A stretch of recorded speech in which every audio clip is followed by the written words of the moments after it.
Hi Business Authorities community, my name is Kenneth. And my name is Laura. And we're serial entrepreneurs with a heart for nation transformation. And I want to thank you, Johan and Tish, for this opportunity to share our journey and to share some of these concepts with you.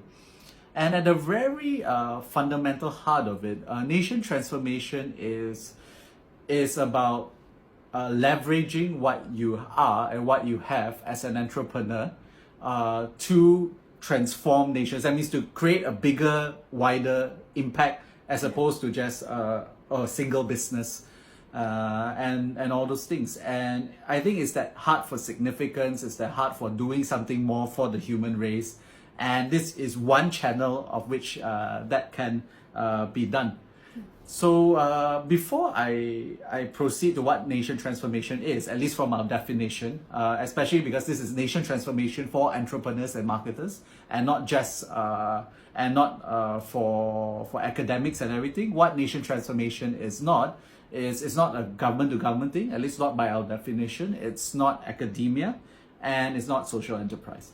And it's not charity as well, which I think in a business context has scared away a lot of business people, because business people are driven by ROI. We want to see the results financially of the work that we are doing. So specifically, we are not just talking about charities and G2G and academic theories. We want to actually share with you what nation transformation is as a business person. So for us, that means it's so the definition of nation transformation for entrepreneurs is infiltrating the 3% of one or more of the 7 mountains in order to influence impact. So that's a mouthful. Let me repeat it again. Nation transformation is infiltrating 3% of 7 or more or one of the 7 mountains, for influencing impact. And I will break down what each of them actually means. The 3% rule, where the 3% comes from Malcolm Gladwell in the book Tipping Point, where they say 3% of influencers influence 90% of the outcomes or 90% of the trend of an industry. Which means if you're able to get 3% market share in a specific industry, you can already hold enough sway to transform that particular industry or that particular mountain. So you want to explain what 7 mountains are? Yeah, so the 7 mountains or the 7 spheres of influence is actually a framework that came up in 1975, primarily from the Christian community, but we found it's a very simple, very straightforward framework to understand. So the 7 spheres of influence in culture are considered to be religion, family, education, government, media, arts and entertainment, and business. So I think as business people, most of our businesses will fit within one of these 7 spheres or 7 mountains of influence. And so you can actually create influence as a company operating within that sphere, or as an individual creating a movement within that sphere. And that's how you can actually gain momentum. Yeah, and there's some very interesting and intriguing examples of nation transformation. I'll go a little bit into the corporate side, and then I'll go more importantly into the business owner side and what people have done. So one of the companies that I really like, and a company that's actually dear to my heart, is Unilever. And that's because of its CEO, or its ex-CEO, Paul Pullman, which stepped down in January.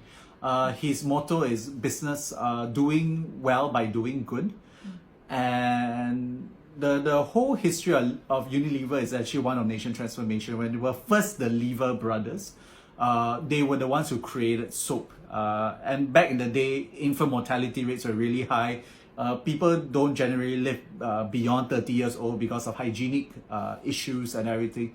But by the creation of soap, they actually managed to boost the lifespan while reducing infant mortality, and that transformed nations, because instead of living till 30, now you live till 50, 60, and now till today we live till 80, 90. And Unilever, or the Lever brothers at that time, were the catalyst for that change.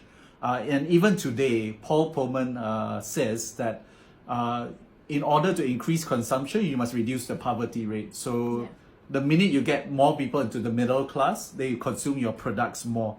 And they have strategies in doing that. Another company that I thought was very interesting that's doing that, the chief economist spearheaded it by the name of Bruno Roach, Mars Corporation. And Mars Corporation had a question that was hanging on their heads, which was how much profit is too much profit. Yeah. And that sparked a journey for Bruno and Jay, the two economists in Mars. Bruno, by the way, is part of the World Economic Forum. He's a personal advisor to Macron in France. So they created something called the economics of mutuality, which is a system for measuring not just profit but people and planet as well. And so almost as individuals who are backed by a company, they want to redefine capitalism. There's a book called Completing Capitalism. So they are actually supplementing capitalism with these sort of socially minded principles. So I thought that was interesting. So now let me go into the business owner side, the SMEs and everything. Because you might think, wow, they have billions of dollars. These corporations have billions of dollars. They have all these resources. We don't have that.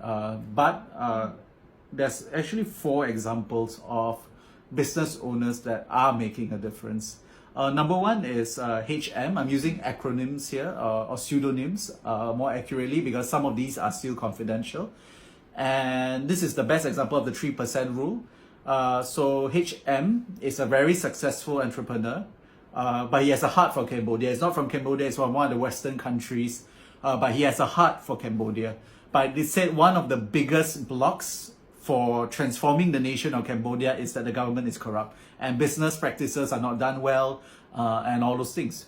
So what he wanted to do, his strategy for infiltrating the 3% of the business mountain in Cambodia was he was thinking to himself, okay, let me plant mahogany trees. Mahogany is a premium timber, and he calculated that if he planted $5 million worth of mahogany, it will result in $1 billion worth of harvest in about 20 years.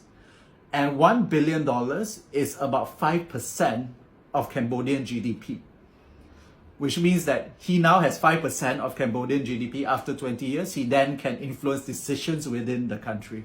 And that's how we should think. Number 2 is JH. And JH is one of the biggest coffee exporters, also from a Western country, but he's one of the biggest coffee exporters in Asia. Right now, he's counseling the drug lords in Myanmar on how to transform their coffee or their poppy fields into coffee fields. So imagine if that change actually happens when Myanmar start going into legit crops like coffee rather than focusing on poppy or opium or one of these other things. Will so many lives change? Will destinies change? Will the nation be transformed because of the perception people have that it's no longer a drug country? And then the next 2 are publicly known. So one of them is Dave Hodgson from Australia. I think Laura, you can. Yeah, and Dave is a really fascinating man. We met him a few years ago in Malaysia. And he was actually a former mercenary, now turned super successful business owner. And so one of the things that he's been doing as he's grown in influence, his company is now worth, I think, over $500 million. He is now actually working with business owners and entrepreneurs in different parts of the world and actually advising them on how they can navigate and how they can grow their companies. He's been involved in acquisitions, restructuring companies, and so in places, different countries in Africa where they need to navigate corrupt governments and stuff like that, he's helping them to structure their company, advising them on how they can actually build a company that is clean and has a good reputation so that they can actually bring in funding, bringing investments, and actually expand into other parts of the world. So this is one person who started actually from nothing as a financial planner, got into business, started acquiring businesses, and now $500 million later, he's literally speaking to some of the most influential people in the world. So that's amazing. The other one is Ofer Brea. So Ofer was originally from Israel, and he was part of the team that created Israel's special education program, where they hand select the top students and they actually groom them for business, for technology, and all of the, in a sense, the highest positions in Israel. And over the years, he's known for his training and his learning methodologies. He's worked with entrepreneurs to grow their businesses from 20 million to 100 million. And so that's the kind of person that he is as a consultant, as a coach, as a trainer, and he's been working with entrepreneurs all these years. 2 years ago, he decided to move to the Czech Republic and really, in some sense, put his methodologies to the test. In a small town in the Czech Republic, he started Stages, so where he's working with disadvantaged children in poor parts of the Czech Republic, and he's actually training them, bringing in his education strategies, and amazing things, incredible things have been happening there. Children with learning disabilities who are behind their peers have now caught up. Their learning disabilities have practically disappeared. He's increased children's IQ, and now he even has the Prime Minister of the country has visited his program.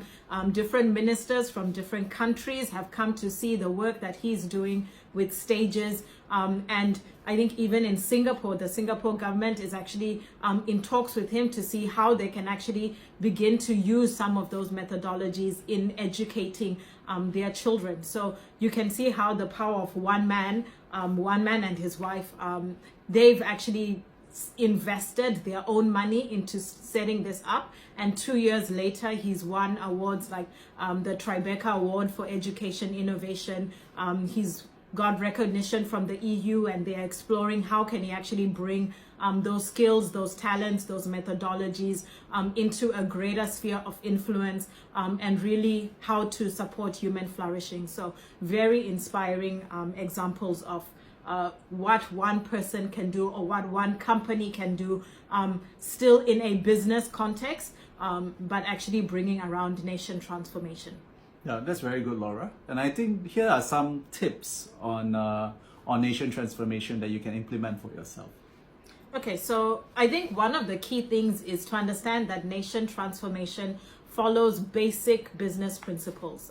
So things like networking, things like funding. So whether you are using your own product or you're raising funds from other resources, other people's money, things like team building.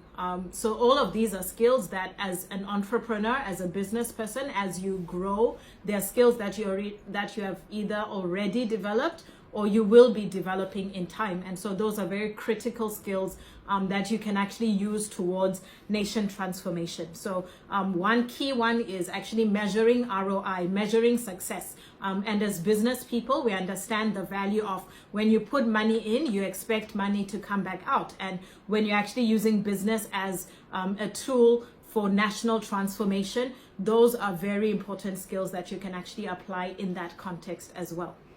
So I do want to say that when it comes to nation transformation, we are uniquely equipped to really succeed in that arena because we are marketers and entrepreneurs.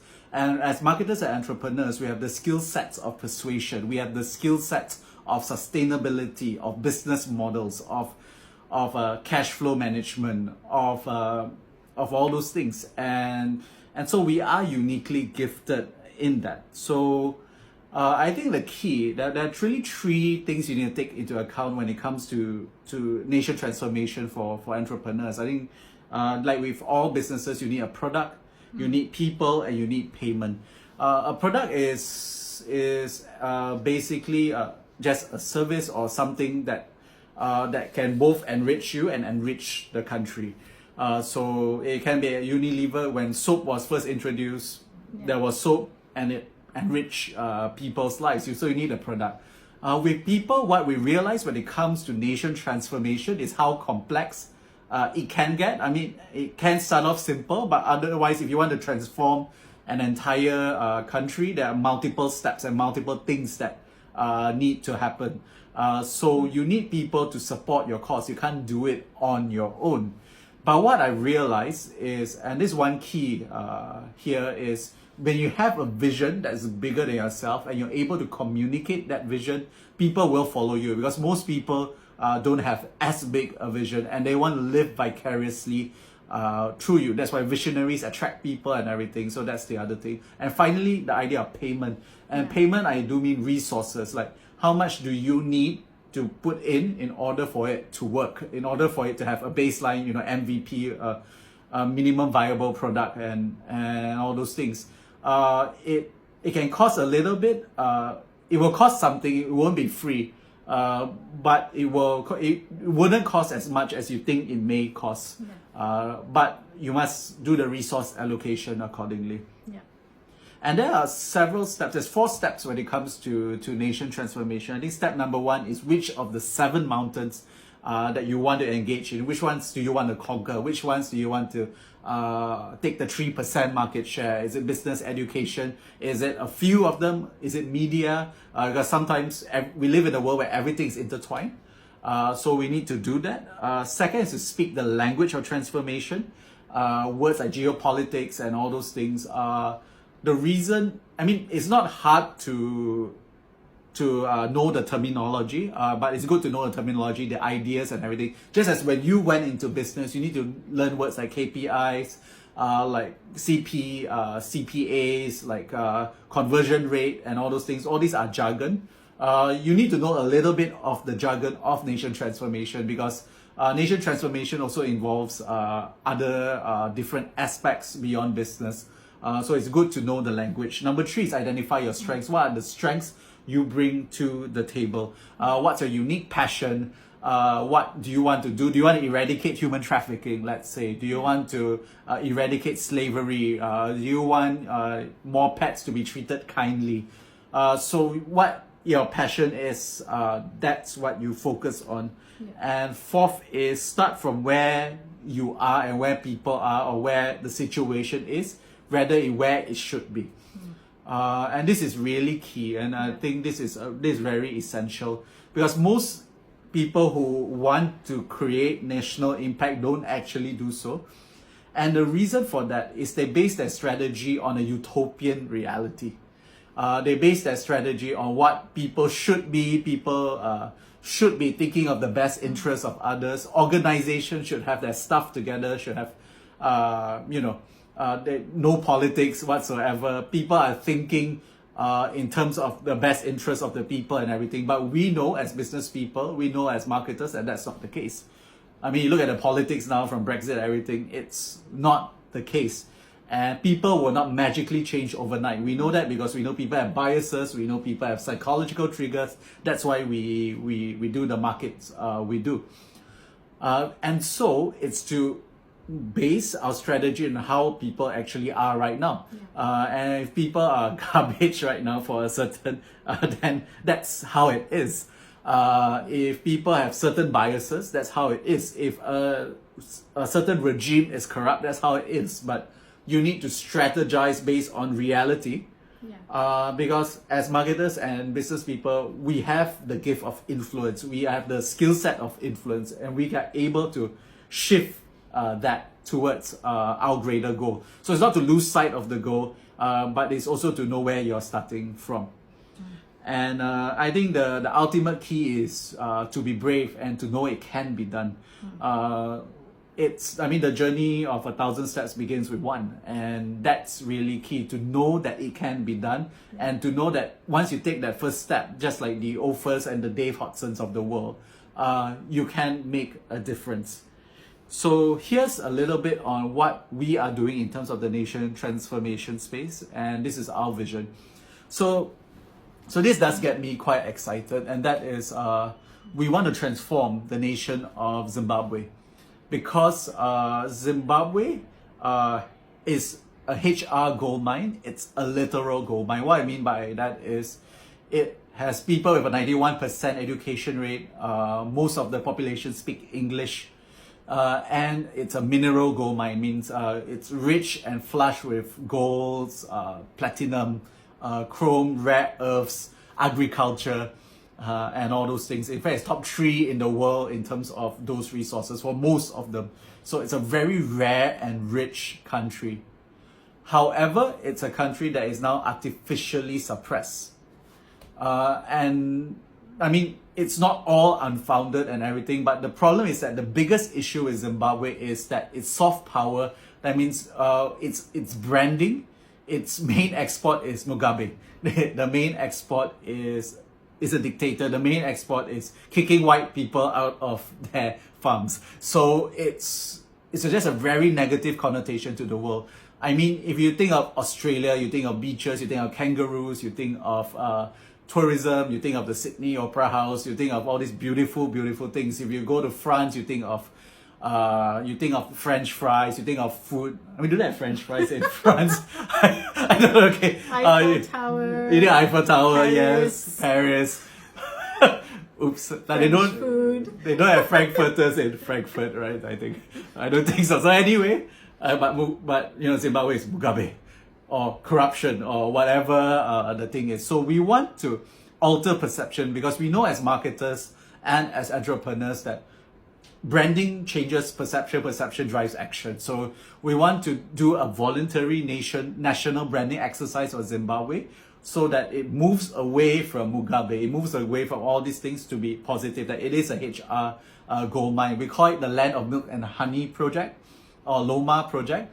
And what we want to do is create videos, everything, like as marketers, to market the heck out of Zimbabwe as this land of milk and honey. And we want to monetize that trust and attention that we create by brokering deals within the country. That means, I think one of the big, what's the right word? The challenges, yeah, is the lack of trust in the country. You don't know who to trust, and we want to be that face of trust. So we broker the deal. We want to get a cut of the deal, and we want to take whatever we make and pump it back into further perception engineering for the country. So it's a slightly elaborate thing. That's the core of it. So it starts from transforming perception, taking that favored perception, channeling into the deals. We make those deals, and together with that, remember what I said, nation transformation can be complex. We have an education component to it. We have a social component to it. We have a property component to all that, which I won't go into details now because I only have X amount of time. So that's what we want to do in Zimbabwe. But as you can tell, it focuses on our strength. It comes forth from our strength. There's a branding component, which we have. There's a marketing component, which we have, branding, video production, all those things that we do in our daily lives, just channeled for this purpose. And it is potentially enriching as well. We do multiple infrastructure projects. Let's say we get a cut, we can become very rich very fast. But the country itself will start seeing lower unemployment rates. They will start seeing a favored perception and all those things. So I think that's it from us. So to summarize again, think about how you can infiltrate the 3% of one of the 7 mountains, or more of the 7 mountains, and how you can influence impact from that. And I hope this is helpful to you. I hope it inspires you, that people like you and me, people like us, can make such a significant difference for the generations to come. So again, thank you very much, business authorities, for having us. Thank you very much, Tish and Johan, for having us. And yeah, so hope you have a good meeting, and thank you very much again. Thank you.